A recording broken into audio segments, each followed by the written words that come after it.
Good evening, everyone. Welcome to the annual Central Michigan University Music Education question and answer panel. And my name is Dr. Nancy Summit. I am the Assistant Professor of Music Education here. My current and former students, wave your hands at me. Hey, it's good to see you. It's good to see you. And tonight I am joined by our distinguished panelists. We have Joanne Gross right here in her 28th year of teaching. She currently works at Morley Stanwood High School, and Middle School, where she teaches band and is very active in the Michigan School Band and Orchestra Association, and has won District Teacher of the Year twice, and MSBOA Teacher of the Year also.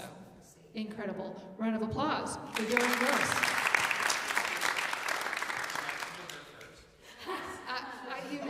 Started with me over here. And then, you all arrange yourselves chronologically, which I feel like is really, really good. So next we have Zach Vandegraff, who is teaching at Frankenmuth Elementary, it's List Elementary in Frankenmuth.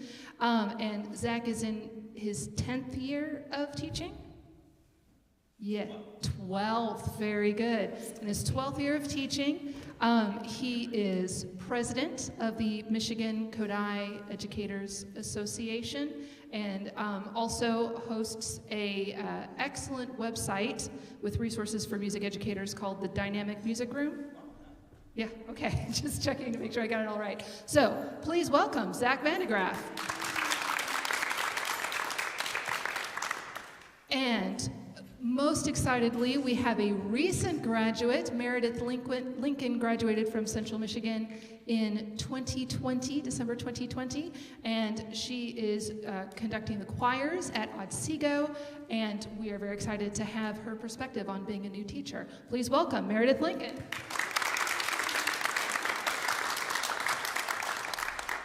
So we're really pleased to see you all tonight and the people on the live stream as well.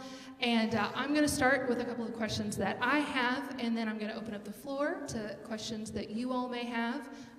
There are no bad questions. If there are any, I'll just shut it down. It'll be fine. We'll take care of it.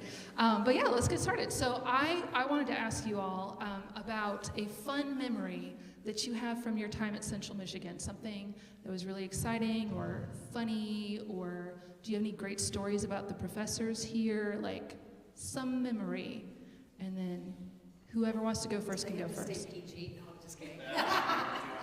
Hey, I'm just curious before we start, who are in the audience? Who's band, instrumental? Okay, who's orchestra? Choir? Nice. Elementary focus, maybe? Are there any other focuses? Because I'm old and just me. they've kind of broken it up differently. I was just curious. Okay. Trumpet players? Any? Yes! Unite. We gotta talk later. Go ahead. You got memories, Zach? Sure, I got some memories. Okay. That was a hard one when I was thinking about this question because there's so many fun memories at CMU and stuff like that. I mean, I could pick music stuff like, the marching band was great. I got to march at Ford Field 4 times because that was when the football team was good. And that was pretty fun. We even got to play U of M. We lost, but we actually got to play U of M, which was pretty cool. I could talk about being in choir with Nina Nash Robertson and singing with her, and how some of the pieces I think about them when I hear them, I still get choked up thinking about it. Or going on tour with Williamson, with the wind ensemble, and just the high level of musicianship. Being in Delta Omicron, all the friends that you can make and the camaraderie there. Of course, I met my wife here at CMU, who's also a tuba player like me, and she's the band director at Frankenmuth, so it's like, yes, we're adorable, that's fine.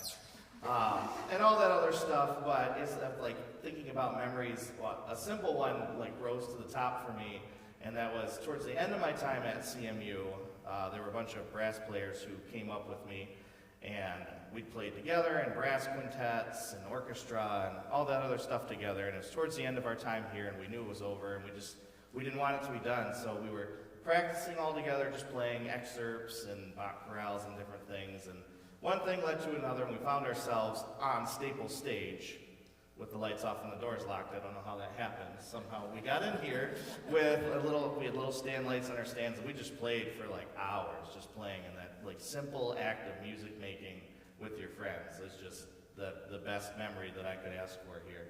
So I'm not saying you should break into Staples. Don't do that. That'd be bad, and hopefully they can't take away your degree 12, 13 years later. But that was a really good one for me. Or don't admit it in public. Or don't admit it in public. I can't believe you did that.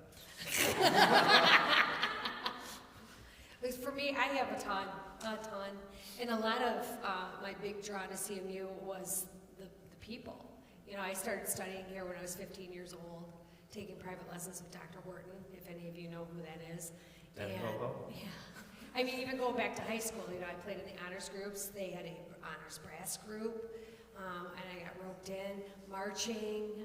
I played in the jazz groups. I did orchestra once. That was pretty fun. We had a big, we did Carmina Burana, and that was super fun with a choir teamed up. But the most fun for me, I have a jazz minor because I absolutely love Doc Bob, and that's why I ended up taking a jazz. Are you a trombone player? That's why isn't he the best? I just saw him in Meyer. He gives me a big old hug. I just love him. I'm from Mount Pleasant, so I only live a stone's throw away, so whatever, but I saw him, and that was a big draw. That's why I ended up doing, I chose to have jazz as a minor, was because he was teaching a lot of the classes, and I absolutely adore him. But one thing led to another, and I got a good story. Professor Nickel, I love him. I love him. Here's a good one. He says, we were getting ready to do, we were going to Aquinas College, and we were going to play, and the jazz group was, both groups. Back then it was called Central Air, and it was called Jazz Lab. And our singer, Nancy, was involved in the musical, so she couldn't do the musical, or couldn't do my friend Scott had written an original piece, and they had an award for an original composition, so he didn't have a chance to do it because Nancy couldn't go. So I go to Professor Nickel's store, and you can tell him I told this story because he thinks it's funny now too, anyways. And I see him out and about, and his wife in Meyer. Anyway, so I knock on his door, and he's, yes, and I said, hey, I was just thinking, I could sing this. I could do this, you know, so Scott could get, I don't know if you know Scott Breeze. I can't remember, he teaches trumpet player. Yay, trumpets. But anyways, so Scott, I said, I can do this. And he goes, okay, but he was in the middle of a lesson. I interrupted his lesson. So he goes, come in here. I said, okay. He goes, ding, on the piano. And he goes, go. And I went, oh. He says, yeah. I said, okay. So I started singing. He goes, no, you sang that wrong. I go, no. He goes, no, you sang a fourth, this, a fifth. I said, no, that's not what it is. I go, Nancy sang it wrong. And he goes, oh, you're right. I said, okay. I mean, you can probably totally see him doing this. I love that man. Anyways, so we were going to Shepherd, which was where I was from. That's where I'm from. I taught there for 23 years before Morley Stanwood, and I graduated from Shepherd, and Central Air is actually doing a show there. And he goes, well, how about you do it when we go to Shepherd? If it goes well, then you can do it this weekend at Aquinas. And I went, okay. And so then we did it at Shepherd. We get done, and he goes, do you want to do it this weekend? And I said, heck yeah. And so we did, and Scott ended up getting the award for his composition, and I ended up getting the Best Vocalist Award, which was really funny. And I'm not even a vocalist. I just like to sing, so that was fun. So I've got a lot of memories, and it's that kind of stuff, and I absolutely adore the staff here. They're amazing. Yeah, you know, Professor Nickel, Joanna, Cannon, I mean, Mary Beth, Linda Beth and I played in honors groups in high school. I'm that old. But anyway, so I could go on for a long time. This is the best place. You are so lucky you chose here. Just saying. Yeah, I have a lot of memories too. A lot of mine come down to performances. My freshman year, I got to go to Carnegie Hall with Dr. Nina Nash Robertson and sing there, which was just an awesome experience for bonding. Our bus broke down on the way back. We were stuck on the side of the road for 7 hours, but we all really knew each other when we got back to Central, and then got our summer break. We went on a tour this summer before my senior year with Dr. Edie and our chamber singers down south. We got to sing at a bunch of different high schools and churches, and it was a recruitment tour that was a lot of fun, and creating those memories with one another as well. And also just walking through the halls here is never a dull moment, I would say. Sitting in the lobby, you're always hearing someone singing, just belting high C's in the practice rooms at 8 a.m. You hear people playing instruments. Dr. Nickel also will just randomly pull people into his lessons so you can critique them. I got pulled into his office multiple times. And just having those moments of cramming for that theory exam or terrified for your sight singing exam, even though you're a vocalist and you probably shouldn't be, but you still are. And just the community here at CMU, I loved that the town is a town because of the campus. In the summer, if you've ever been here, it's a ghost town. And I think it's just so cool coming back here and seeing what's going on. So I have a lot of memories too. I could go on forever. I have so many fond memories, eating lunch in the lobby, getting my practice room door ripped open to make sure I'm singing correct notes and standing while I'm singing and not sitting, and just all the different classes. Sadly, mine was cut short because of COVID. So my senior year, I went home for spring break and never got to return. But even those Zoom conducting classes ended up being fun somehow, mostly because we all just got to see one another, even though we were all in different areas of Michigan. So CMU is the best place to be. I 100% agree. Awesome. Thank you so much for sharing. And so for something a little bit more practical, maybe, a little bit more practical, so hopefully you learned lots of useful things while you were here, but I wanted you to highlight one useful thing that you learned during your time here that you use as a music teacher now. Or, a couple of things. You don't have to pick just one. Yeah, it's hard to pick just one. After I left CMU, I kind of got into the Kodai approach to music education. One of the things that he always talked about was that a great music teacher needs to have a well-trained ear, a well-trained mind, a well-trained hand, and a well-trained heart. And for me, without realizing it, CMU really covered all of those areas, whether I wanted it to be taught that way or not, and that kind of thing. Like, yes, I knew I wanted to do elementary music, and so I learned a ton from my elementary music methods classes with Dr. Gum and Dr. Steele about how to structure lessons and what resources were out there and how to vary your pacing so that your kindergartners didn't eat each other when they got bored after 6 minutes of something and that kind of thing. And those were all very practical to my day-to-day. But even all of the other classes and like my tuba lessons and stuff, that doesn't seem directly applicable. I mean, like, multiphonics are cool, but how's that going to help me when a kindergartner is spinning on their head? It's not. And no matter how well I play it, they still think it sounds like a musical fart. Doesn't matter what I do. It's like, oh, it's a musical fart. But what it does in all of the classes here and all of the ensembles and the experiences, it does really help you to become a better, well-rounded musician in every way. So that even with my kindergartners and my fourth graders, I can still, use my ear to help develop theirs and to model for them my musicianship and support them so that they can become better and braver musicians themselves and experience that emotional vulnerability that it takes to perform music and to show them that it's okay for them to be that way too, even when they're, like I said, even when they're in kindergarten. And those guys steal each other's teeth so that they can take them to the tooth fairy and stuff. Like, they steal each other's teeth. It's so weird. But you can also, get them doing music, and they can be extremely vulnerable. They're singing lullabies, and some of them are crying because they've got baby brothers and sisters, and you've helped touch something in them. And CMU gave me all of that in one way or another. Do I have to go next? You told me to go first. I have a lot of stuff I use. The biggest thing, I'm huge on family, and they taught me how to do that. I felt very cared for here. They always had my back. I kind of modeled what I do in the classroom after what they've shown me, and that really works to help build a program.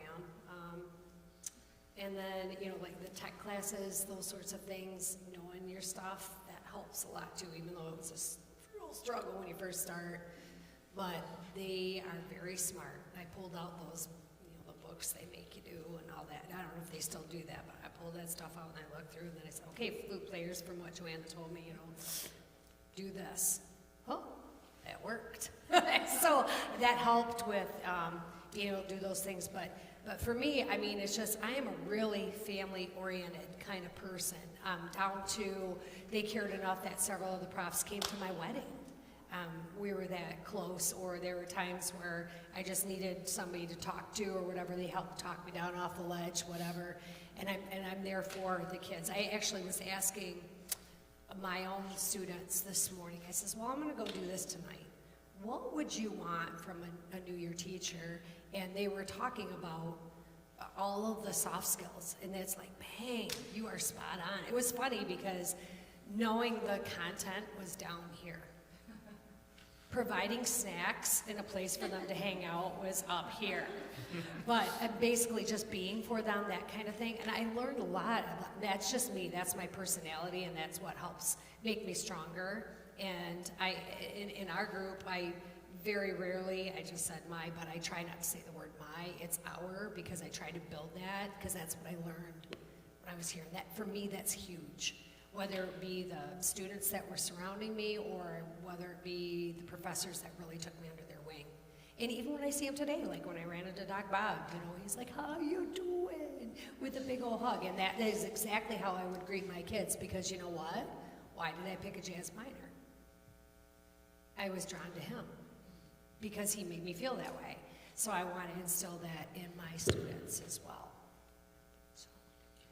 Yeah, I was going to say all of the tech classes, as I came to CMU, never played an instrument ever before. And so when I had to take my woodwind tech class and my string tech class, I walked in the first day completely terrified. But I learned more about how to be a good teacher in those classes than just learning the instrument, if I were to have to be in a non-choral setting. I also CMU pushes you outside of your comfort zone, which I love too. So I did my pre-student teaching in a band, which once again, I've never played an instrument besides those tech classes, but I knew what I was doing when I got there because of all of my tech classes leading up. I was able to help every single different instrument. It was a 6th grade band class, so we knew about the same, but I knew just a little bit more to be able to help them know how to hold their flute properly or put it together. And also just having the professors look out for you, I think is a big thing. The relationships that you create here are like no other. I am close with a lot of my professors here. I can call them when I don't know what to do because my basses will not stop singing an octave lower than what I am telling them to sing. Because everything I sing, they're transposing down an octave, even if I try to sing it in their octave, and I can't get them to do it right over and over and over and over again. So those relationships are huge. 097s, what you're at right now, can seem really hard at times when you have so many different things going on. But there's so many different concerts that I've walked away from being like, wow, that was huge. That changed my perspective on orchestra, on band, whatever it was. Just getting outside of your comfort zone. I think CMU does that a lot in a really great way, making sure that you're pushed to all of your different bounds. Amazing. Thank you. All right. I think I'd like to open it up to the floor. So, and Ryan will pass the mic to anybody who has a question, or of course, if you're on the live stream and you have a question, then Ryan will relay that to us. But does anybody? I know, incredible. Don't worry, you didn't say anything bad. That's fine.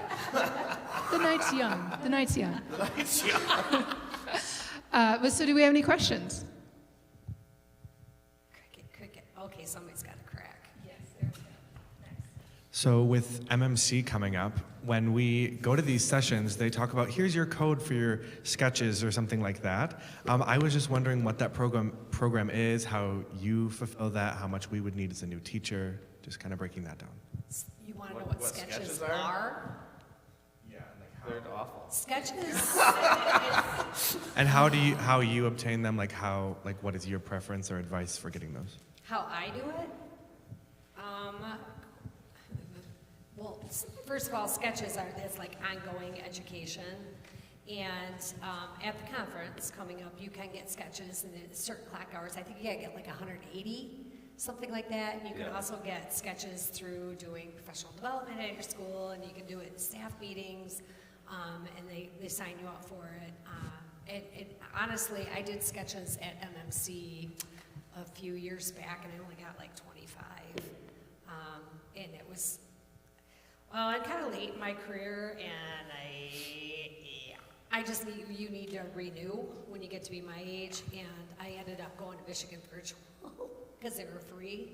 I mean, you're going to the session anyway. If you want to get sketches and have that be what you're doing, but the schools do provide you to be able to do that, and it's not really a lot that you get at the honestly. Yeah. I didn't get very many at the conference. Yeah, so like with the Michigan and Kodai educators, when we put on workshops, we host sketches and that kind of thing.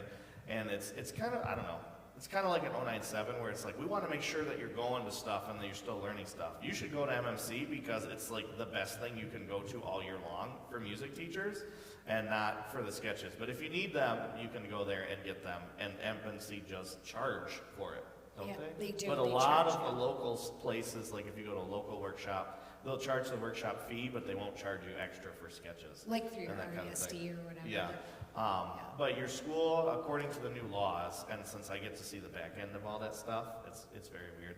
The new laws are like the school districts have to provide all that you need to renew your certificate when it comes time. So as long as you show up to all your school's PD, then you'll be fine as far as that goes. College credits also count towards that, and it's a lot more effective and use of your time. So I know it costs money, but if you take classes here and there towards your master's or something like that, that's great. I took I don't know, I think it was over the course of 5 years I finished my master's, and then I buckled down and I got it here. And it was great because you got to, it's even better than undergrad because the classes are so much more interesting and very detailed, and you can do stuff like you can TA for music for classroom teachers and be like, oh wow, this is what the average person thinks about music and doesn't know. So that's just another way to think about it from my perspective. And it depends on your school too. Like if they want you to show proof of what you did, that's a great way to be able to do it. And you can get sketches for pretty much everything at MMC. Even if you go to the All State performances, you can get sketches for those too. But go to MMC, it's great. Well, and I'll say my school, we have delayed starts every single Wednesday for the most part. So it's an hour and a half where we are there and the kids are not. And the school sends out pretty much a Google form that we fill out saying what we did, the time that you spent doing it, and you fill out the whole sheet, and then there's a person in charge of putting that into the actual website for us, and then we get an email saying that we need to finish the process of putting our sketches in. As a new teacher, it is very intimidating, but it doesn't need to be. Like, the school gives you all of the hours that you need to have for the most part, and as long as you're filling out the form, which I'll say sometimes that form comes through and I'm doing something and I forget to fill out the form. And our school has a policy, you have to do it within the 24 hours it's been sent out to get those hours. So just staying on top of that, I've done it before where it gets to the end of the school day and I'm like, oh no, I never filled out my PD form. So things like that, they have at the beginning of the school year, there's always my school always says 2 giant PD days, 8 hours. And you get all 8 hours of those. So it's a lot more intimidating than it actually is. But definitely go to MMC. Yes. How many of you are going to MMC? Yeah. Awesome. Awesome. Come to the CMU booth. Come to the CMU booth. Yeah. And we'll, Don't abandon us at our folk dance frenzy 4, but not in 4. Because for some reason, we're right after the headliner, which is a great spot, but the headliner's last session is at 3 on Saturday, and like almost no one's usually there, but we're right after them, so we'll be doing folk dances, but not in 4-4. It's in everything but 4-4. Nice. sounds like a lot of fun. Sounds like something I should do. Yeah, I love folk dancing. Yes, MMC is great, and as somebody who's relatively new to the state of Michigan, I've really enjoyed my time at the Michigan Music Conference. And just like I taught in a different state the state of Arkansas, and I found that I never had a hard time collecting my professional development hours. Like I was always way over what I needed to be. So they don't try to make it hard, but Meredith is right. Stay on top of your documentation and save everything, basically. All right, great question. Thank you, Ryan. Another question?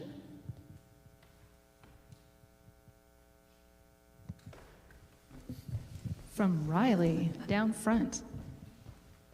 I was just wondering if you had any tips or advice for avoiding burnout as an educator.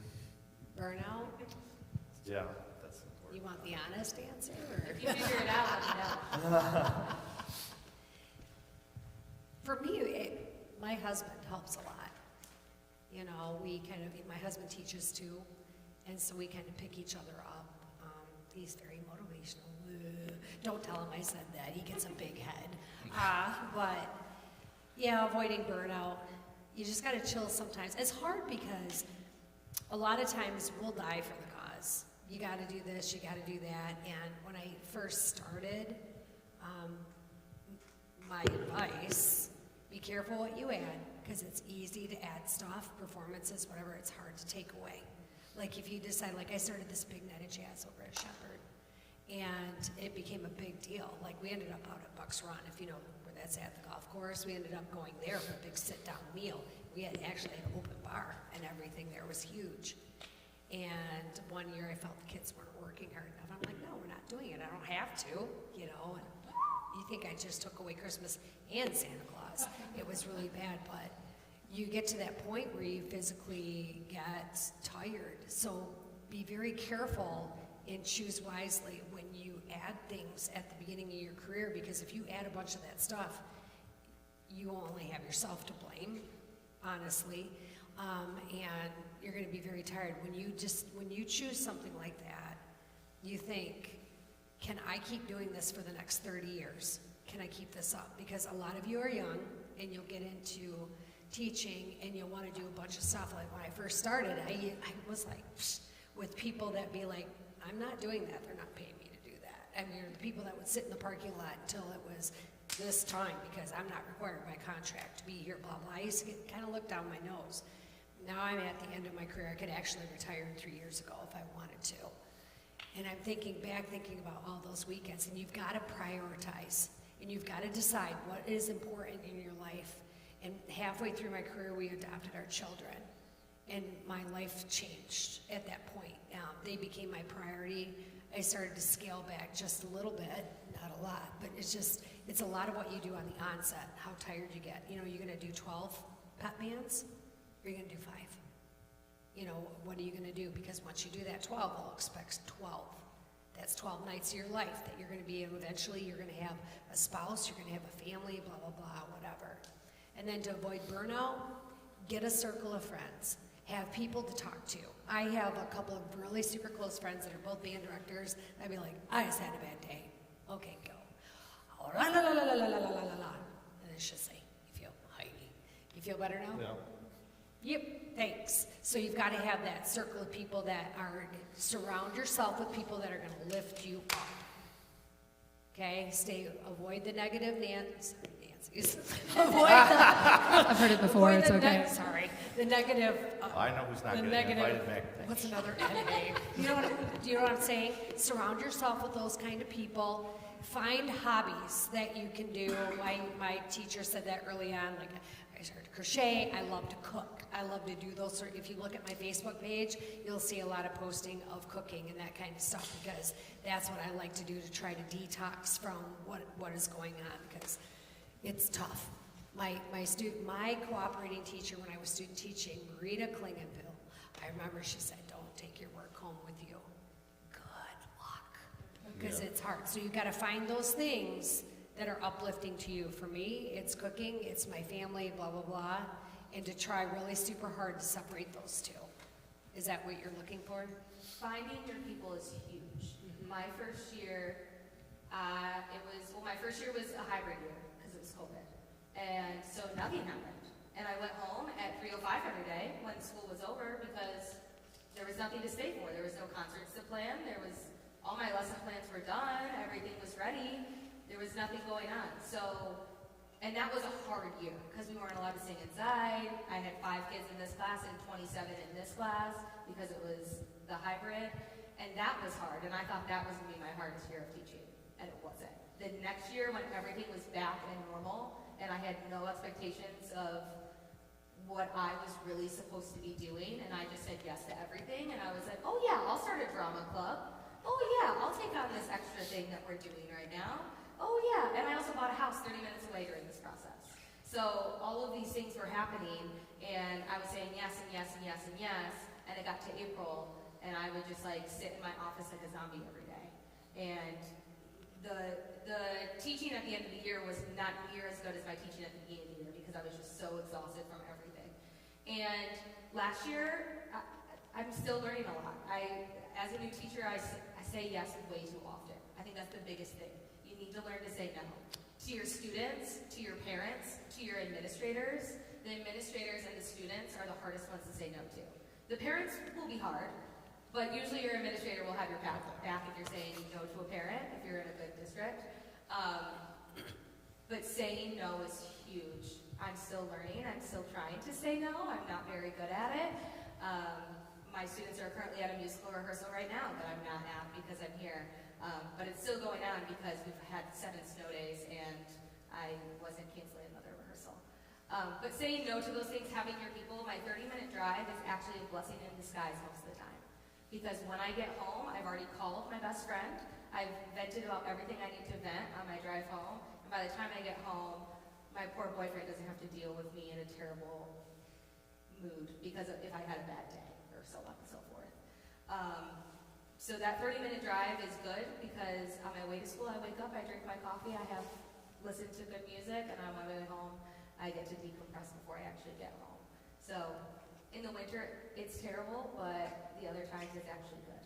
So, but if anyone knows how to not completely burn out, let me know. I'm still trying to figure it out. It's not easy because as a music person, you do want to say yes all the time. I have not left at 3:05 a single day this school year. I think the earliest I've left this school year is 4:30, and I'm usually the last teacher in the building. Yeah, it's tough. I agree with all the things that you two said. I had a tough experience with burnout. Last year I actually did not teach. I took a year off to take care of family who was sick, and then when she sadly passed, I decided to just stay off for the year because I wasn't sure if I wanted to keep doing it. The district I was in is now kind of legendary across the state for how poorly they treat their music teachers. They used to have, it was something like 11 or 12 music teachers across the district, and within 1 year they lost all but 3 or 4 of them. Everybody left. And I can happily tell you the horror stories about there, but that's not why I'm here to scare you. But taking that time and being willing to say that the job is not my life makes it easier to look at it with like a fresh perspective. And it was probably the best. I hope that at the end of a 30-year career, I'm going to look back and say that year I took off was the best thing I ever did, because it's like I feel so rejuvenated this year. I'm so excited about all of the things that I'm doing, and I can appreciate the job for what it is. It's a job, and we put our heart and soul into it, but that's not who you are. It's hard when you're an undergrad, and it is who you are, because you wake up, you come here, you go practice, you take your classes, you go home and hang out with your friends at your apartments, who are often people who are here, and then you have ensembles that are here, and so it's all here, and it's all good because we love and appreciate each other, and we understand what we do in music, but then you go out there, it's not that way. So having those things that are you outside of music are important too, and trying to put that boundary in there. Like, it is a job, and you can love it to death, and I do, and I know these two do as well, and I'm sure you will too, but you have to be a person outside the job too. So get those hobbies, find friends that aren't in music, and like get other things that keep you going, so that when the job is tough, you can just go home and be like, I had a hard day at work, not like, my job was tough, and my job's my life, so my life is tough. Does that make sense? Yeah, so that's my 2 cents on that. Randall Standridge had something on his Facebook page about that, about scheduling your life and then scheduling your job around your life. which I thought that was very wise. Yeah. Because we do, I was talking to one of my super good friends. She retired from band directing a couple years ago, and then she went to work at the state office. And, she's like, should I go in today? I can't remember what was going on, if she was sick or the roads are bad, should I go in? I'm like, no, don't go in. What are you doing? And here I am. She's like, if it was you would go into work. She's giving me a rough time. I'm like, I know. I go, but you've got to get out of that band director or, music teacher mindset where you're just going to die for the cause. Because we go in sick, all the time. When I'm in my office, kids, get away from me, I'm going to make you sick. Of course, they Rona, you got the Rona. No. But you got to schedule your job around your life, which good luck with me doing that, because I don't know if I'll get to that point, but I try. Well, and there's always something else. There's always another performance. So you'll be like, oh, once I get through this fall concert, I'll be able to breathe before my winter concert. No, you won't. Nope. There's not a breath moment. Nope. So if you need to take that sick day, I haven't, but if you need to take that sick day, take that sick day. If you need to take that personal day, take that personal day. I'm preaching to myself right now because I don't do those things. But your job is not your life, and I'm still trying to learn that too. But it is huge. And you're right. And it never stops. It never stops. Performance. Like right now, I'm getting ready to schedule a marching band meeting for next year. It never stops. You keep going. Probably at the next booster meeting, they'll be like, so what's our show going to be for next year? Let me get through district hospital first. So. Oh yeah. It just keeps going. It's a whole cycle. You're thinking about the next year during this year. I have one thing to say about burnout. Something that I say to my students sometimes when I remember to is that humans are negatively valenced, which just means that we pay attention to the negative things, which was a great survival trait when you were trying to look for saber-toothed tigers. It's not so great in the modern world because, there's all kinds of bad things, bad events or whatever that happen during the day, but, and for musicians, because we're really focused on finding the errors, right? Like, where did we play wrong, or where did we sing wrong, and let's fix that. It can be tough to just sit back and be like, you know what, it wasn't perfect, but I connected with this student, or I asked a question and I got some answers that I wasn't expecting, and they were great. Or I noticed that two of my students were helping each other. I didn't have to help them because they were helping each other, and I'm seeing that community build. Instead of focusing always on the things that went maybe not so good, because you'll have those forever, but it's the little moments that create joy that really reinvigorate me when I teach, right? As I teach currently. And I think we have a question from the live stream. Give it to us, Ryan. We actually have two questions from the live stream, but I'll ask the first one first. So, Is there two people on the live stream total? oh no, there is 5 people on the live stream. So we can wave to the 5 people if you'd like. Do we count as viral here? Is that viral? I think so. I think Oh, Virus. it's definitely viral. Yes. Okay, so this first question from the live stream says, what strategies or approaches have you found most effective in fostering a love and appreciation for music among your students? Because sometimes, and I tell my students this, is that we forget to encourage them to love music because we already love music so much. That was like a big lesson for me when I was a first-year teacher, was just, oh, they don't love music the way that I do, and that's okay. It's okay that they're not an enormous nerd like I am. It's totally fine, but how can I help them love music more? So, yeah, that's a great question.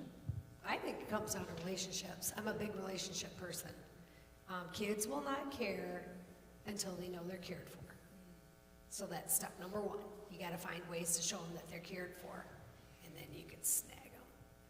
So if you build it, they will come. And I think a big thing, and especially the hardest thing for me that year that I'll count as my first year when we weren't hybrid, was realizing they are kids. They're not going to be perfect. It's not going to be CMU chamber singers that you were just singing in. It's not going to be. It never will be. And guess what? I message Dr. Edie all the time saying how much I miss singing in the choir. If I could be the student again, and not have any worries besides being a student. Like it's a whole different ballgame. I love teaching, but being in the choir is a whole different aspect of it. And my big thing was I was expecting perfection 24/7. I was expecting them to be perfect 24/7, and sometimes it works. Leading up to festival, those 2 tense rehearsals before festival, when everything is terrible and they remember nothing that you just taught them, and then all of a sudden the switch flips and everything's great again. They do that to me every single concert. It's great, but remembering that they are kids, and if you don't have that relationship with them, they're not gonna listen when you're being stern to them. They're gonna roll their eyes and think about the TikTok that they just saw, and think about how they're gonna message the group chat that they all created about choir, about how you were so mean in class today, and it's just gonna be that. Where if you create those relationships first, and remember at the end of the day, they're kids. They're there. Most of the time, if they're in a music class, they want to be in a music class. I know with elementary, it's different, but most of the time when you get into band, choir, orchestra, they want to be there, and so they might not love it the same way that you do, but if you're teaching it to them and you show them that you have the passion and that you care about them and you care about the music, then they'll start really caring about the music. I say to them all the time, oh my gosh, this choir piece makes me cry. And they're like, you're such a nerd. And I'm like, okay, but hold on, we're gonna sing it, and then they all fall in love with it. So it's just that slow process of them trusting you and remembering that they're kids. That's my biggest thing. They're kids, they're not gonna be perfect. Yeah, in elementary it's kind of different because in some ways it's easier. I could just be like, all right, first graders. I don't usually do this song in first grade. Usually I wait till second grade, but I think you guys are ready for it. It's like my number 2 favorite song of all time, and they'll be like, okay, let's do it. It's great, and that kind of thing. And like, yeah, you can do little cheats like that, but kind of going along with what you were saying is that sincerity in your love for music. Like, yeah, I could bring in videos or do song clips from these like great orchestral pieces and these classic works and all this other stuff, but if I don't sincerely like it, then that's not gonna like rub off on them. So if you can be sincere yourself personally about what you love about music, and you share that with them and allow them space to share that with you. I'll do that especially with my older kids, have them fill out like index cards telling me about their favorite kinds of music and songs and let them share. Then you can bond with each other, and it becomes a space where it's safe and encouraged for you to explore a love of music and to expand your horizons. Does that make sense? Absolutely. Okay. My students were telling our students. They're not my students, they're your students. Our students. Oh. They were telling me today that they like it when they think new music teachers should take their music suggestions. Okay, we'll see how that goes. But yeah, We're not playing Sleigh Ride for District Festival, guys. They just want to be, and I'll just circle back. Kids will not care about stuff until they know that they're cared for, and then when you've got that and you've got that connect with them, it's awesome. Yeah, I also think I've heard this said that energy flows where attention goes, and so I always like to draw my students' attention to, like, because they're terrible at cutting off. All right, they're really bad at it. But if we ever did get a really clean, beautiful cutoff, I would just like explode with enthusiasm and be like, did you hear what you just did? That was so great. Let's do it again. So you can pay attention this time to how great that was. And, drawing their attention to what they just did that was awesome, even if it's a little thing. And I think we have another question for the live stream. Oh, yes, we do. So this question's from Courtney, and Courtney wants to know, what has been the most rewarding moment of your career so far? That's a tough. These are deep questions. I know. I had a awful March last year. My grandma passed away, and the week after that I was on my way to work, totaled my car, and still went to middle school festival that day. And I had so many of my kids, because I created those relationships, come up to me, because I still went to musical rehearsal that night, because you don't miss rehearsals. And I had so many kids come up to me, because I wasn't in school that morning with my high schoolers, and they know I don't miss school. So I had so many kids come up to me hand me chocolate, ask if they could give me a hug, ask what they could do for me, ask if I was okay. And just those relationship moments created were bigger than the one we got at festival. We're bigger than going to state. We're bigger than having a packed house for a choir concert. Those relationships parts of it. And at the end of the year, I graduated 25 seniors this year. It's really hard when they leave. And going to those grad parties, I made it to 22 of the 25. And going to the grad parties and having that last kind of moment with them, I received one of the most heartfelt notes from one of my students. And he just told me how much I changed his life and how he was in such a deep rut during COVID and how I brought him out of that and made him love music again. And hearing those words was everything. Meeting your wife? Oh. Meeting my wife? Yeah, that was my greatest musical accomplishment. I'm telling Chelsea. You tell her I said that. You tell her I said that. All right. Mean it. Man. Look at me and mean it. I mean it. Anytime in the elementary, for me, anytime that I can see them doing music outside of music class is a huge win for me. And then it kind of builds from there. Like, yeah, the programs, I'm always so proud of them and how hard they work when we put on these programs and stuff like that.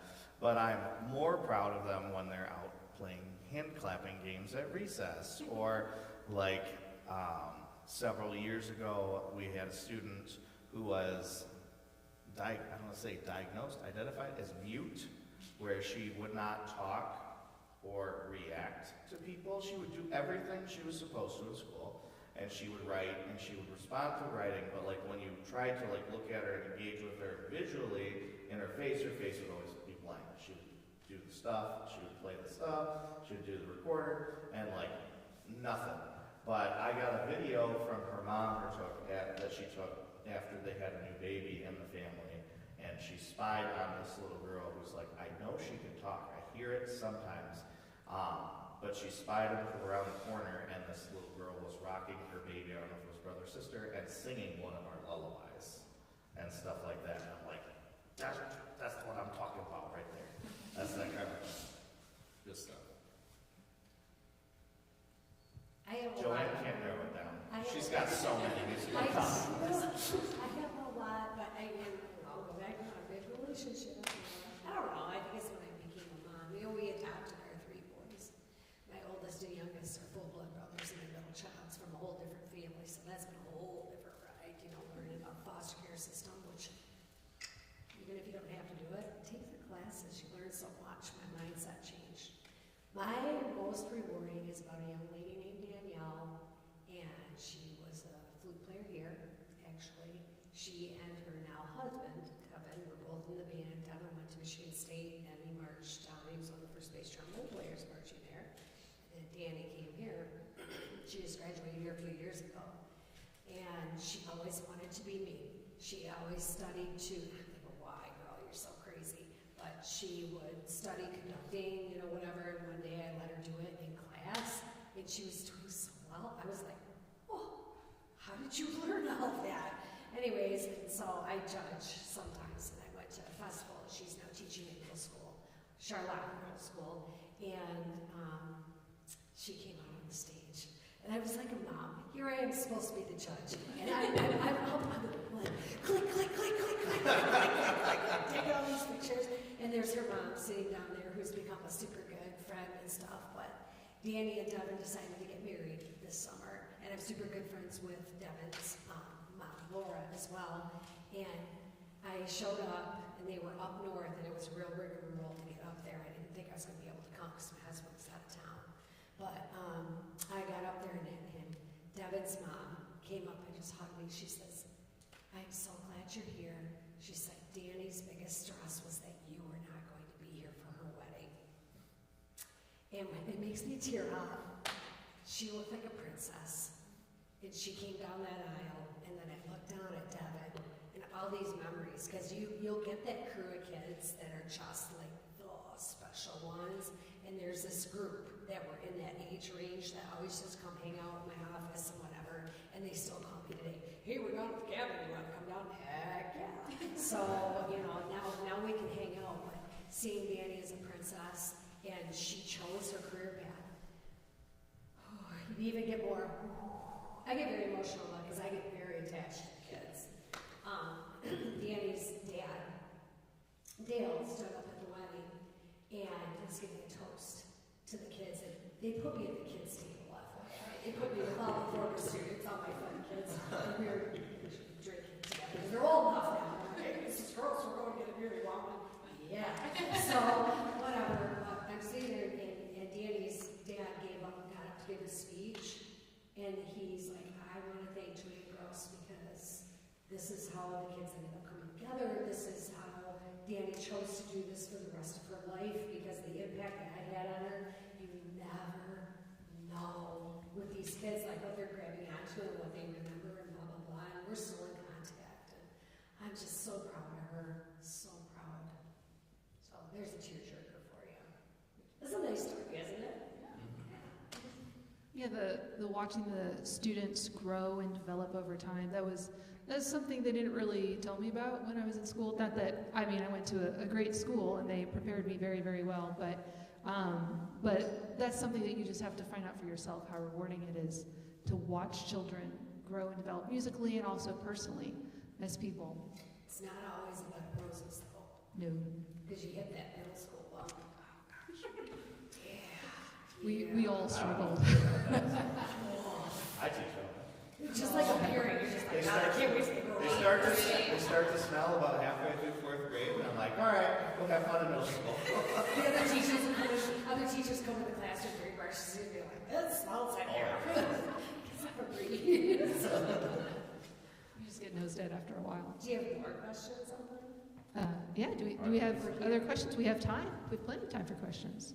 Thinking about your future career, anything that worries you or that you're excited about, or what are you thinking? I mean, I have a few more questions if nobody else does.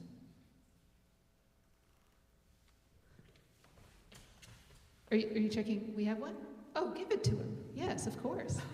He's allowed to ask a question. This is kind of a nerdy one, but you know, in education you take these classes in psychology. And I always thought that as music teachers, having multiple grade levels, age levels, that we see the psychology of kids, like developmental psychology. Your kindergartners, you told stories about what they do with the head spin or whatever that was. Tell that one again. And then all the way through, you know, you got your junior hires and on. Whatever grade level that you see, how do you see human development through the music class? That's a hard question. I can go first because I'll start with the littles. My favorite part about the littles is just how brave they are, because they're not smart enough to be embarrassed. Not that they have any reason to be embarrassed. So like preschool is one of my top favorite grades to teach because it's just like all exploration. Everything's just joy to them. I could have them singing a sincere lullaby and they're like, joy. I could have them singing a song about an alligator that's chasing them around the room, and they're like, joy. And I could have them moving to a John Philip Sousa march and marching around the room and looking grumpy, and still there's just joy. So with preschool and kindergarten especially, it's all about like exploration and broad concepts and starting to try to like spark and build that foundation of a love of music, but also like to try and combat down the road. Like, there's no reason to be embarrassed by musical failure, because there's no such thing. There's just learning and exploration. With 1st and 2nd grade, which 2nd grade is actually my favorite grade level to teach, it's because they're in that middle school of elementary to me, where they are developmentally now able to focus enough visually that they can start to like really read and start to get into things and understand even fractionally how things like rhythms work or relationship-wise where pitches can go. And they're able to start getting into those things, but they still have none of the trappings of like, where do I stand in my social group and that kind of thing. And they're also more coordinated, so if we're playing folk dances, I don't have to constantly worry about them falling over. Because you wouldn't think that hokey pokey's dangerous, but let me tell you, I have seen face on the ground blood in the middle of the hokey pokey. And then if you don't react, you're fine.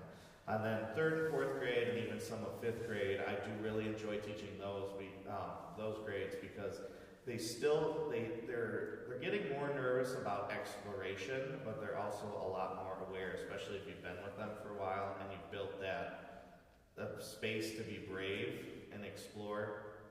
But they can really understand a lot. Like, I've gotten to the point where we can sing in different modes and that kind of thing, and they can even hear those and pick those out. And it's like, when I was in elementary music, we sang Raffi songs. I love me some Raffi, and you're like, who's Raffi? So he's a Canadian singer. But we just sang random songs, and that was the whole curriculum. There was no thought behind it or building sequentially. By the time they're in third, fourth, and fifth grade, like, you can really ask them to do a lot, and they want to be challenged.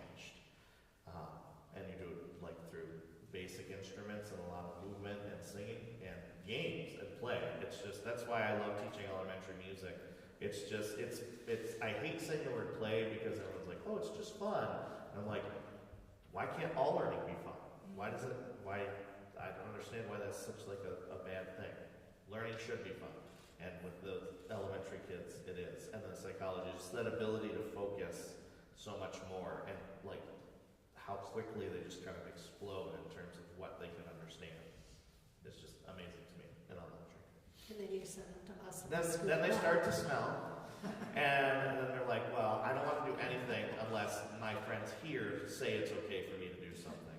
And then I say, like, well, all that stuff we worked on for the past 6 years. I'll let my wife fix it. Well, then you send them to us. So I send them to you. 6th grade, they're still kind of in that mode. 6th grade, they learn the fastest because they have no fear.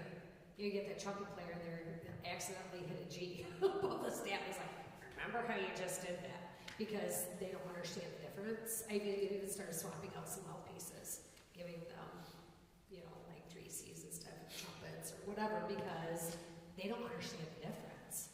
So I make them hurdle another obstacle. 7th grade, they just kind of get weird and smelly and lose focus. And it depends on what hour of the day you got them. My 8th graders, this year, are the last hour of the day. Which is awful because they're so ready to get out of there by that point. But then 8th grade, I call them high school seeds.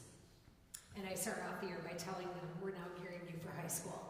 So everything that high school is doing, if we're going to have a marching meeting, whatever, for fundraising for marching camp next year, you're now on board. It's So my favorite level is actually 8th grade. Just because they flip their mindset. And then high school, you go through all of those, so what was it, trappings you said? I like that. That's social trappings. Because there's a lot of it going on out there that we don't even know about, that they're going on. And a lot of times, the obstacles that kids face when they come into the music classroom are not even anything to do with the music classroom. Like, they could be getting beat down from outside. It could be friends, it could be family, it could be whatever, and so you have to try to find a way to help them get through those things too. Whilst encourage them and trying to get them to come here or other places to continue their career in music. Yeah, I don't have a 6th grade choir. So 6th grade is just band is offered right now, which is very hard for my program. But it's only me at my district, and we teach there's 6 hours in a day. I teach 5 hours and have 1 playing period. So I don't have that sweet, innocent 6th grade. They come in as 7th graders, and because they didn't have that 6th grade and they didn't do band, 99% of them don't even remember that every good boy deserves fudge and space equals face. Even though they learned it so many times in the elementary classrooms, and I know that from my elementary teachers because I've seen the curriculum, I know what they're doing.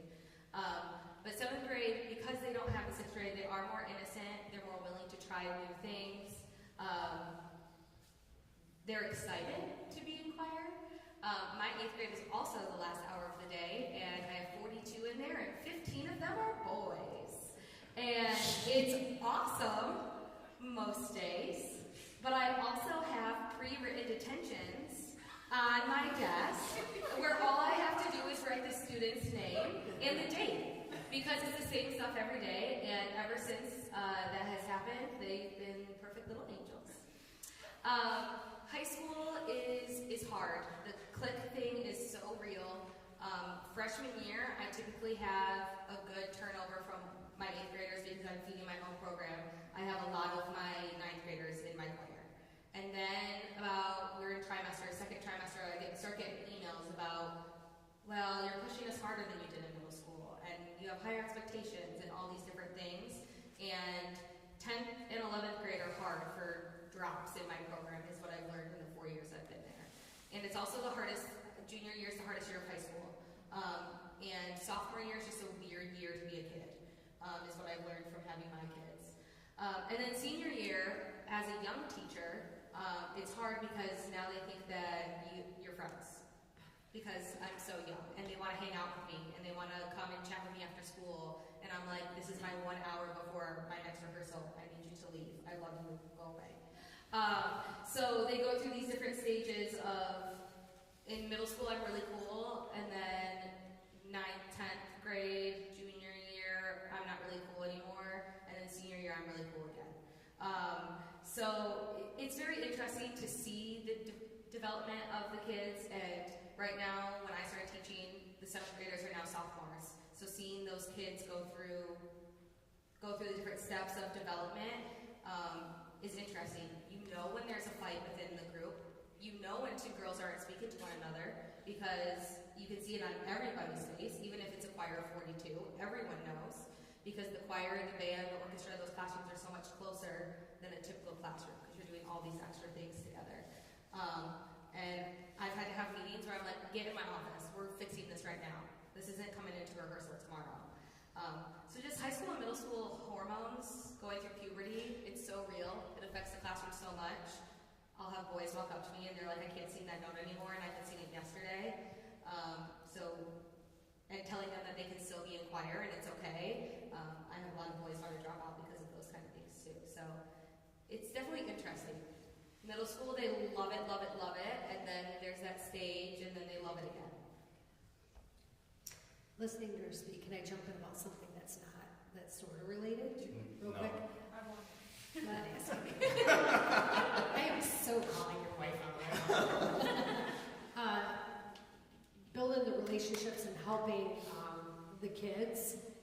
One thing that's really cool at Morley Stanwood is the staff really works together on a lot of stuff, and we have a lot of fun together. For example, one of the 8th grade teachers sent me, we need more cowbell thing from Saturday Night Live, and said that this boy Drake was going to come down and he needs more cowbell.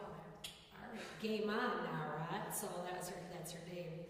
Drake came down to my classroom. Mrs. Drake, I want you to go take this cowbell. I want you to go up to Miss Norman's classroom. I want you to dance around and bang it, and then come back down. Okay. And so that's building relationships with the other teachers, which is hard because it's very easy, and I've done it before, really, you feel really secluded. You're on an island. You might end up somewhere where you're a singleton. There's nobody else. I'm a singleton. We do not have a choir. We're too small. We don't have a choir. We don't have an orchestra, any of that. So it's just band. And so I'm on my own. Like yesterday, I learned at PD all about social studies because there was nowhere for me to go. So if you need any social studies tips, hit me up. All right. Anyway, but you'll be a singleton and you'll be alone. Get out there. Go talk to the other teachers. Go sit in their classroom. What'd you do this weekend? Have those conversations, because I'm going to tell you what. Last year, we were getting ready for festival. I thought, I'd really like to combine the 7th and 8th grade together, because 8th grade was very small, and the 7th graders were doing pretty well. I went to one of the 8th grade teachers and said, how hard would this be to do? Before the end of the day, she sent me a schedule where the next 5 Fridays, I got to have pull-outs and have the 8th graders in with the 7th graders, because I worked on making those relationships with the teachers. So you've got to get out there, and I know it's hard sometimes. Sometimes I have to, and I genuinely like everybody, but we get so caught up in, I got to have this hour for score study. I've got to have this hour to research this. I need to reset the classroom, blah, blah, blah. Stop. Those things are still going to be there when you get back. Get up. Take your coffee. Go down the hall. Find your favorite English teacher, which is my husband, my friend Kelly. And I sit down in the chair. I need my dose of Kelly today. And I sit with her. But you think, and Kelly's a cheerleading coach. We've done things together hand in hand because we've made this relationship. So it's huge. So if you want them to have your back, then you've got to do your work ahead of time. And it's not really work when you're genuine, because we're just human, if that makes sense. Go eat in the lounge. Yeah. It's so easy to just eat your lunches at your desk working. Even if you don't go every day, go twice a week. Yep. Talk to the other teachers. I actually started doing lunch duty, my husband and I, because they were offering comp time. Oh, why not? I get 3 days off, whatever. And then you get paid extra. But you know what? I sit at a table with my son and all his friends. My husband's doing it with me, so we actually get to have a meal together, which is kind of nice. So we sit there, but I'm sitting there, and then next thing you know, here's all the band kids. Get out there. Go chaperone prom. Go chaperone homecoming.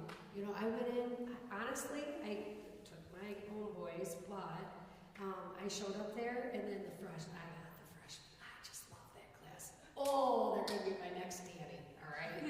But I went out there, and I just started doing some dumb dance move, you know, with the kids. Next thing you knew, all the freshmen were all circled around, and we did it for this whole stupid long song. While I was there, I was doing it, making those relationships, and then snapped a nice pic, stuck it on our Facebook page, you know, all the kids. And I think I'm actually going to get it framed and put it up there. So Going off of that, my room is actually secluded from the rest of the building. Like our band and choir room are completely on opposite ends of the office. It takes me 5 minutes to get to my office. Not really, but it takes me a long time. And so actually getting out, and music people have to pull students all the time. For festival, 90% of the time they miss part of the school day. For our musical preview, they miss part of the school day. So if you are in contact with those teachers, they won't get as annoyed that their students are getting pulled from their classes because you've made those relationships with them. I try to go walk down to the office, say hello to my secretaries. They are your best friends. Say hello to your secretaries every day. Say hello to your custodians every single day. That's the reason my musical rehearsal can run without me right now. Because the doors can be unlocked without me being there, and I know everything's good. I know my director is good. Having those relationships with the teachers is huge. Go to staff events. We just had we had one over Christmas at a local restaurant, and go to it. Even though you don't want to, you want to go home, you're tired, it's been a long week, you had your winter concert that week, go to the event, it'll make a difference. All of my teacher friends are my best friends, and I'm the youngest teacher in both of my schools, and they're my best friends. It's really easy to make those connections even though they're not music people. They'll start to understand. you still live in something common. You're a teacher. We just teach different curriculums. And I go to my students' sporting events. I try to make it to, if I know that I have 3 kids in track, I try to go to 1 track meet. If I know I have 3 kids in swimming, I try to go to 1 swim meet. I don't always make it to everything, but when they see me, they're like, Miss Lincoln! And they run, and they're giving me hugs. When I walk down the hallway during lunch, they're all screaming my name. My principal's like, why do they always yell at you? I'm like, I'm just really cool. Just really cool. The music teachers are always a celebrity. Yes, so in the community. walking in the hallways, like making yourself visible outside of your classroom is a huge thing. The homecoming parade, I was getting pelted with candy. I don't know if it's because they like me or they were trying to get payback, but like, I had these kids next to me, I kid you not, I had a whole thing of candy in front of me, and I was like, go at it, kids. Just making yourself visible, showing them that you care, not just about the music part of their lives, is huge. 100%. Yes? Do we have time for one more question? I think so. Yes. Yeah. Okay, Right. well this is my time. question. I have a question. Ryan has a question, or I give it to us. I've been waiting to the end. So I just wanted to know what your biggest surprise during your first year of teaching was. What was something that you weren't expecting or that you weren't necessarily, I don't want to say not prepared for, but something that caught you off guard during your first year? You probably had the hardest one possible, so. Yeah, that hybrid year was like no other. But, Or first regular? This is how I felt. I felt like I knew completely nothing. I walked into that room and I was like, wow, I don't know what I'm doing. I can't be a teacher. I don't know what I'm supposed to do right now. And even though I learned all of the steps, I learned how to write the lesson plans. I learned all the different things I had to learn to become a teacher. I had the degree. When you walk in, you don't learn in the 4.5 years that you're here, you learn so much more in your first year teaching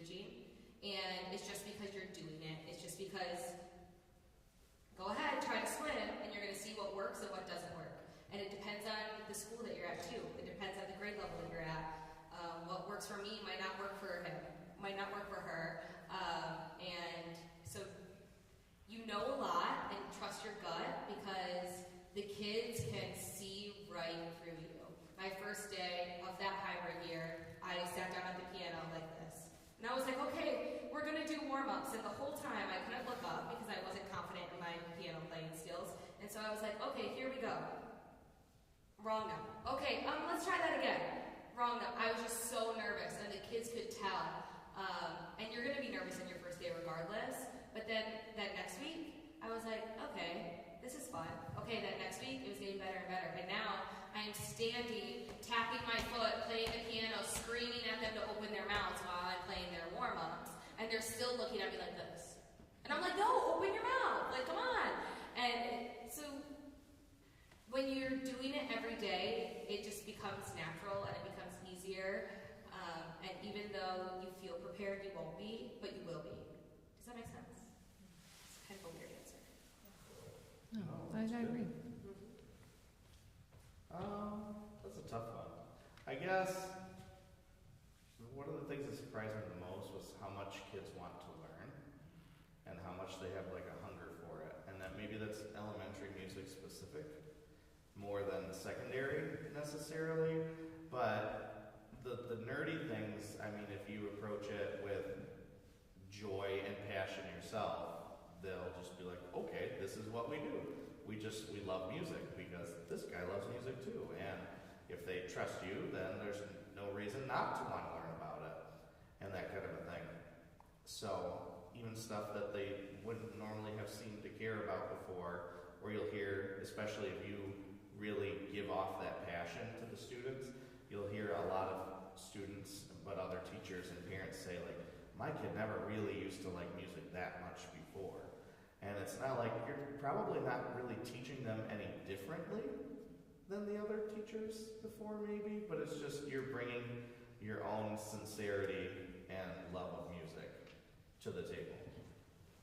And the kids are just there for it. They're in school. They secretly want to learn. I mean, kids are curious creatures, humans, in some cases. They're curious humans. So they want to learn, and you provide them those opportunities and the safety to do it, and they'll do it. They'll do pretty much whatever you ask them.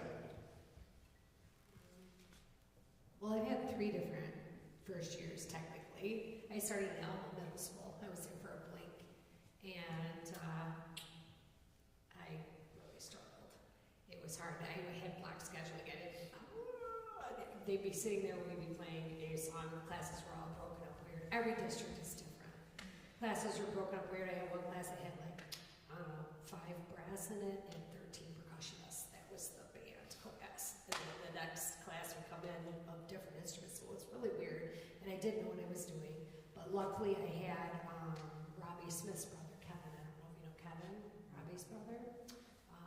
He taught in the high school. So he helped me get the job, took me under his wing. And yeah, I mean, literally trombone positions, he'd write them in for me and stuff and help me survive. So that helped me. Then the shepherd job came open. That was for my teacher. And he had been there for 38 years, and I took over for him. And now I've gone from, I'm doing middle school to, oh my God, these kids know how to play. Crap, because they were playing stuff off the class A list.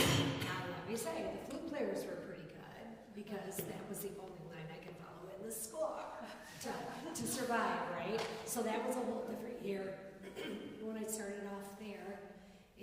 But I learned a lot. When I figured out there, we do have water. Oh, I think I'm good now. Okay. Anyways, what I learned there was the art of asking even more questions. And that's where a lot of people from CMU came and helped me a lot. One year. We love it. Doc We love coming out. He brought over the whole jazz, all the trombones from Jazz Lab, brought all in, and they stood right in between our students and played with them. And so I learned a ton, and I asked a lot of questions, and then that's where I started to climb through MSBOA and ended up being state president. And I was too stupid to be able to do those things. They tried to get me to do a piddly job, like a chair. Not piddly, it's important, but a smaller one. I'm like, no, I can't do that. Then I ended up being president for the state. But I asked a lot of questions. And then through my career, I got to the point where I could retire. And a good friend of ours, he used to be the football coach at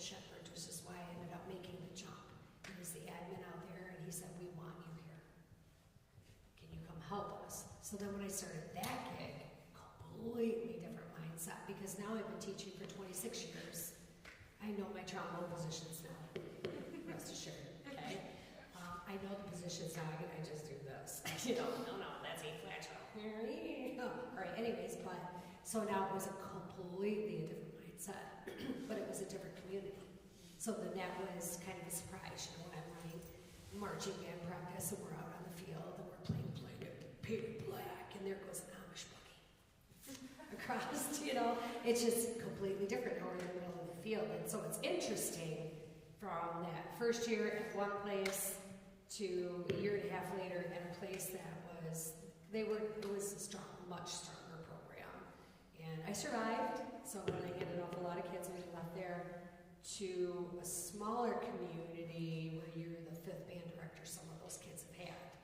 So everybody's different. Biggest thing that I would say, if I can give a piece of advice, ask questions. Ask questions, network. You want to know people, okay? Go to your meetings. If you choose to be an MSBMA or you choose to be an MSBOA, go to your meetings, because that's where a lot of decisions are made, rules are clarified. It will help you when you try to do things like festivals and those sorts of things. Go do your work assignments. Don't be a skipper, be a joiner. Show up for work. Yes, we need to have those personal medal days, and some of that's becoming pretty common with younger teachers right now. And remember, those kids, they need you there too. So that's kind of get involved. Go to chaperone homecoming, chaperone prom, go to those sporting events, do those things, get in their lives, and they will. The relationships are amazing. On the way, before I came here, I had a young lady that we had talked to her earlier today because they're getting ready to put a lockdown. And she messaged me to let me know how everything went out. I reached out to her mom, are you okay? Those sorts of things. So get involved. One other thing I'll add too is I walked in, the job that I have is also the high school that I graduated from. So I knew the program, which was huge. I can't imagine coming into this job not knowing what was expected of me. We do a medieval dinner every other year, which is practically a mini musical that I put on by myself with all of the choir students, even if they don't want to, they have to, because it's their concert credit, and it's 2 nights, and I'm in charge of everything, and I can't imagine not knowing about that going into it. But the teacher that was the teacher before me, who was my choir director for 3 of my 4 years, was very beloved.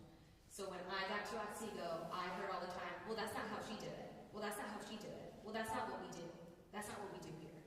And so it's a give and take that first year. If you're going into a program that had a beloved teacher, don't take everything away right away.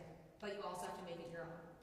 And I'll tell you, those 7th graders that are now sophomores, those have been none of my students have been difficult, but that's my easiest class so far, because they've only had me. Now, my seniors this year, I had them as freshmen, so even that's easier. So it will get easier. Take the time that it takes, but also don't lose yourself in the process, because it's really easy to lose yourself or to get that negative, well, that's not how she does it. Okay, well, I'm going to try it this way. Let's try it this way. And it's also vice versa if you go into a program where maybe the program's not in a good place because of the previous teacher before you. Those things can really affect your job when it comes to the students, so holding your ground. And you've just met 3 people too. Mm-hmm. So network. My main name is Rel, R-A-H-L. If you look me up on Facebook, Joanne Rel-Gross. Nothing goes with gross, by the way. Everything sounds gross. But look me up. Now you've networked. Just shoot me a message saying I was in there, blah blah blah. We can come Facebook friends, whatever. If you have questions, you can always call me, email me, whatever. If I don't know the answer, I'm going to try to find it for you. I'm here to help. So, and you've got a lot of people. You've got retirees that are able to help you. We've got our member emeritus list that's through MSBOA that can help you with things too. Get out there and ask questions. Go into classrooms, just off the cuff. Hey, we love to be flattered. Hey, Joanne, I've heard what a beauty you are, and I would love to come into your classroom just to watch. Come on out. Watch some different teaching styles. Steal a little of this and steal a little of this, but make that friendship, because we talk. You come in and you student teach with us, a job opening comes, the directors, because like me, I'm not bragging, it's fact, because I've worked really hard to get to where I'm at. But I know a lot of people in the state, hey Joanne, this job in Frankenwood just came open, what can you tell me about this Zach Vandergraff guy? Because we know people. Well, I don't know about him, but his wife's pretty cool. Exactly. But anyway, but get out there and network. And it could just be as simple as just going in and picking a teacher nearby or your former music teacher. Ask them, hey, who would be a good person? Because they know you and they know other people and they know who would be a good fit to start meeting people. And then when you get into a job, find somebody that's going to be a strong mentor for you to help you navigate that first year. And don't be afraid to ask those questions. That was a big mistake that I made because I felt like when I first started teaching, I should know everything. I just came out of college. I have my degree. I should know everything. You know what? No. I'm still emailing questions. If I have a tuba question, I'm going to email Zach, or I'll get a hold of Mark Cox. Mark helped me find mouthpieces last year. Doc Bob helped me find rep last year. So did Joanna. So don't be afraid to ask those questions. It's not a stupid question, and nobody's going to look down their nose at you. Don't walk out of here feeling like you need to know everything. You won't. Don't pretend that you do, because we know you don't. Because I don't. Yeah, if we're at the advice stage, my biggest piece of advice, is anybody close to student teaching? Really close? Back there? Might be too late for you. So if you're not at student teaching point yet, try to see if you can work it out in your schedule somehow. And I know that sounds like an impossibility. It's not, but it's well worth it to block off a half day somewhere here and there where you can spend time, if not weekly, then every 2 weeks, going into someone's classroom and observing them and try to make it somewhat consistent, like stick with someone and go see them 4 times. Because when you go in and you observe a classroom, like you go in with your methods class or whatever, and you watch someone for a few hours, that's great. But watching them over time is even better, because then you'll start to see, like, this is how they connect the lessons together. This is how I didn't notice before they manage this student's behavior before I even caught it. And you'll start to really see the things they're doing. And if you start to develop that relationship, they might even let you try to teach some of the stuff here and there and that kind of thing. I did that with, and they're not here anymore because they're all retired, but like Paul Rose was in Mount Pleasant, and Joan Sampson, Joan Long now was in Clare, and I would go there all the time, and they would be like, you just watched me do this twice, do you want to do it this time? Okay. And then I would mess up, but they'd be there to save me. And that was probably one of the best things that I did, because it got me in front of kids, and it just got me more comfortable with that idea. If you're going into student teaching, you're not doomed.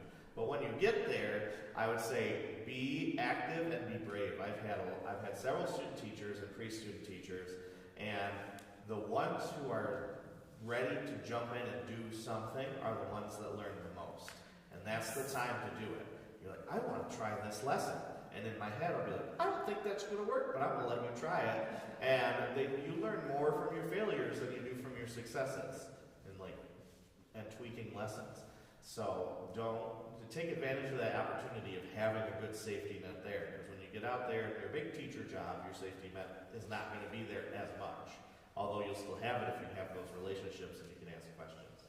But just get out there and be a big brave dog and do what you can. Yep. Relationships are huge. I still reach out to my cooperating teacher that I student taught with. I was only with her for 8 weeks because I got the job in Otsego during my student teaching.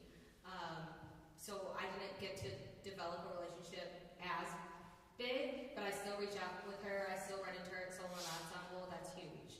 The mentor thing is huge. A lot of schools will make you have a mentor for your first 3 years. So I have a mentor. There's no other choir director, so he's the graphic design director. So he knows nothing when it comes to music, but all of the stupid paperwork that you're going to have to do, and if my administrator saw this, he would laugh.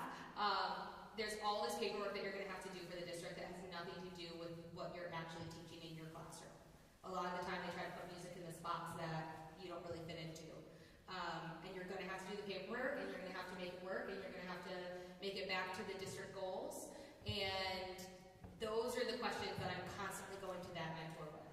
Now, my connections here at CMU, I'm going to those people. I'm calling my roommate from college, asking her what she's doing with her tenor basis, because I still can't get them to sing in the correct octave. And things like that, it's huge. And then I also have like an unofficial mentor at my school, who is someone that I know I can go to, and if I had a really bad day, and maybe I need to go in there and I need to cry, and she'll just be like, yeah, that was hard today. Like that, those kind of things. Or I texted her today because we've had our 7th snow day, and I'm like, do you think we're gonna have school tomorrow? And we're both like, we hope so. We need to get back to the school. We're both freaking out. And she's a Spanish teacher. Like nothing to do with my subject area, but having those people is huge. Having your connections is huge. Go to MMC, introduce yourself to everyone. Go to the ACAA convention, introduce yourself to everyone.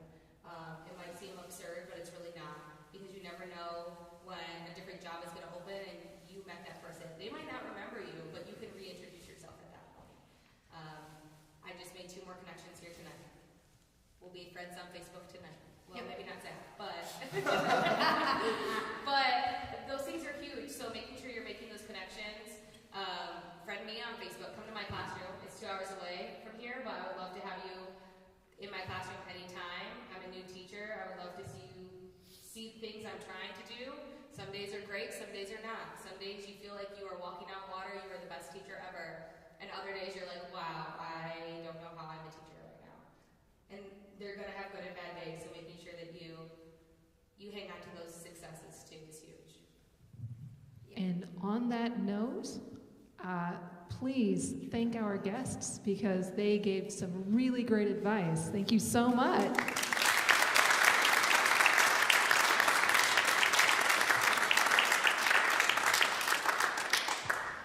It has been such a pleasure tonight to get to hear all of this experience from CMU graduates and get to hear your questions and see you out there. And if you have some questions that you didn't want to say in front of the whole group, be here for a little bit. Come down and ask. And with that, can I say one thing? If you are at the conference and the all-state rehearsals for the bands and orchestras, I'm the all-state chair for the whole thing. You can sit in those rehearsals. Come watch those rehearsals. Gonna be good. So you can actually sit right in the room and watch anything. So, and I'll be running around too if you see me. If you have any other questions you're thinking about, burn, you gotta know. that's great advice. All right, go forth and conquer the rest of your Tuesday.